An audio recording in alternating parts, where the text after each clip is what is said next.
Bonjour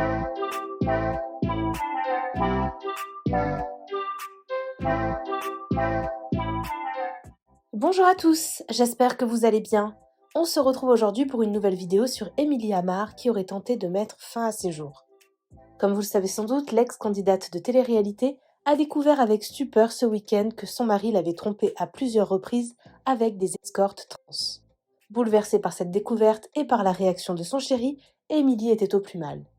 Ces derniers jours, elle a reçu des attaques de la part du chirurgien esthétique qui lui a fait ses injections aux fesses qui ont entraîné une infection comme Luna Sky.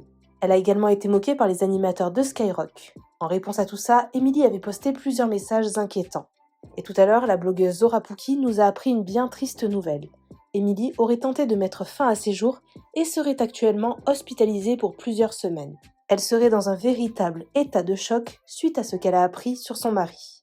Avant de vous laisser avec la vidéo, nous voulons apporter tout notre soutien à Émilie et nous lui souhaitons un très bon rétablissement. Émilie a partagé le message qu'elle a reçu de la part du chirurgien esthétique qui lui a fait les fameuses injections aux fesses qui se sont infectées comme Luna.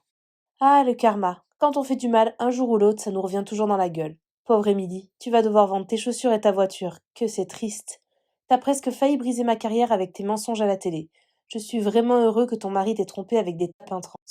De là à aller foutre ça sur les réseaux, c'est que vraiment tu n'as pas d'âme ni aucun amour-propre. Du grand Émilie Amar. Bonne chance pour ton divorce, même si je pense que tu vas lui pardonner. Le chirurgien qui a failli me tuer vient de m'écrire ceci. Benjamin, on m'a envoyé tant de photos de chez toi, et quand on zoome, on voit ton nom partout. Ouin, ouin, je vais me sauter par la fenêtre, les filles.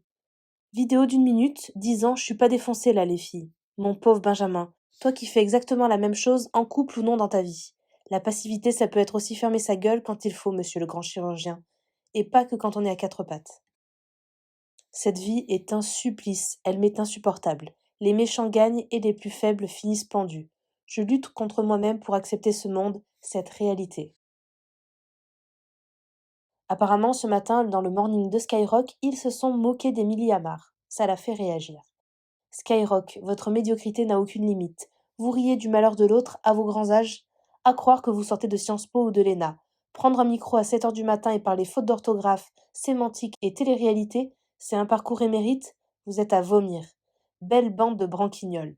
Un jour de plus où ce monde me donne envie de le quitter.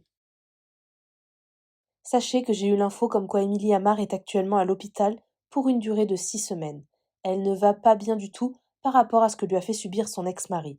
Elle est actuellement sous cachet car elle a tenté à plusieurs reprises de mettre fin à ses jours. La seule chose que vous pouvez faire, c'est lui envoyer des messages de soutien, même si elle ne pourra pas y répondre pour le moment. Quand elle les verra, ça lui fera toujours chaud au cœur. Depuis quelques jours, Émilie traverse une période compliquée dans sa vie. Après avoir découvert les multiples tromperies avec des prostituées trans que contactait et payait son mari, rien ne va plus pour la candidate des anges. Émilie n'aurait pas tenu le choc et actuellement, elle serait à l'hôpital après avoir tenté de se suicider à plusieurs reprises par rapport à cette histoire avec son ex-mari. Soutien.